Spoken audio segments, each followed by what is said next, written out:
তো টেলিভিশনে যখন সবাই এইভাবে কথা বলে আমরা তো কারো গলা টিপে ধরি না, বাধাও দিই না, কেউ বাধাও দেয় না, যা যা খুশি তাই বলে যাচ্ছে। এই জায়গাটা সব বাধা দেওয়ার একটা চেষ্টা। তাছাড়া মানুষের কর্মসংস্থানের জন্য আমরা যে বেসরকারি খাতগুলি উন্মুক্ত করে দেওয়াতে এখন হিসেবে যেটা আছে মাত্র 3% মতো আমাদের বেকার। আর কর্মক্ষেত্রে আমাদের মেয়েরা, এখন তো মেয়েরা প্রায় 45% চলে এসছে মানে বিভিন্ন কর্মকাণ্ডে, কিন্তু অবশ্য তাদের নারীরা যে সংসারে কাজ করেও কিছু উপার্জন করে সেই হিসাবটা আরও ভালোভাবে নেওয়া উচিত। তাতে দেখা যায় যে মেয়েরাই আরও ভালো কাজ করে।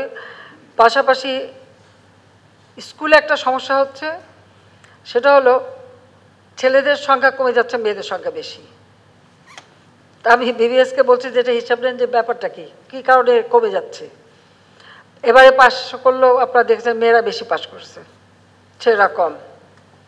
তো সেটা আমরা নির্দেশ দিয়েছি যে না, কেন তারা এখানে কম আছে সেটা বেশি খুঁজে বের করতে হবে, কারণটা কি। আর সবাই যাতে যায়, কারণ আমরা স্টাইপেন্ড দিচ্ছি, আমরা প্রত্যেকে মানে বিনা পয়সায় বই দেওয়া থেকে শুরু করে বৃত্তি উপবৃত্তি এবং উচ্চশিক্ষার জন্য প্রধানমন্ত্রীর দপ্তরে একটা ফান্ড আমি আলাদাভাবে তৈরি করেছি, যার মাধ্যমে উচ্চশিক্ষা এবং গবেষণার জন্য আমরা সব মানে খুব মেধাবী কিন্তু দরিদ্র তাদেরকে আমরা স্টাইপেন্ড দিচ্ছি, যাতে আরও এবং সেই সাথে বা বিদেশে পড়াশোনা বা এখানে পড়ার সুযোগ সৃষ্টি করা সেগুলো আমরা করে দিচ্ছি। অর্থাৎ অন্ন, বস্ত্র, বাসস্থান, চিকিৎসা, শিক্ষার সব ব্যবস্থা আমরা করেছি। তারপরেও শুনতে হয়, আমার 44টা টেলিভিশনের মধ্যে প্রায় 34টা চালু আছে, সবাই কথা বলে, টক শোতেও কথা বলে, সারাদিন সমালোচনা করে। আর এতগুলি নিউজ পেপার, এত কথা বলার পরে সব কথা শেষ কথা বলতে দেওয়া হয় না। তো টেলিভিশনে যখন সবাই এইভাবে কথা বলে আমরা তো কারো গলা টিপে ধরি না, বাধাও দিই না, কেউ বাধাও দেয় না, যা যা খুশি তাই বলে যাচ্ছে। তা সত্য মিথ্যা যা দেও।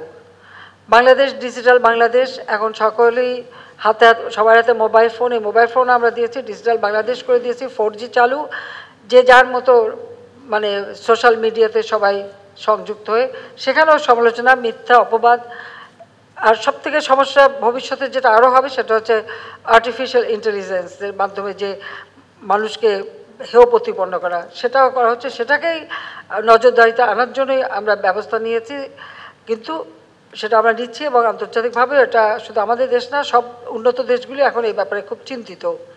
তো যাক, ওটাকে একটা খুঁজে বের করা হচ্ছে যে কীভাবে এটাকে মোকাবেলা করা যায় এবং এর হাত থেকে সবাইকে রক্ষা করা যায়। সেটা সবাই এটার উপরে মানে প্রত্যেকটা দেশই এ ব্যাপারে যথেষ্ট সচেতন এবং তারা এখন খুঁজছে যে কীভাবে এখান থেকে রক্ষা পাওয়া যায়।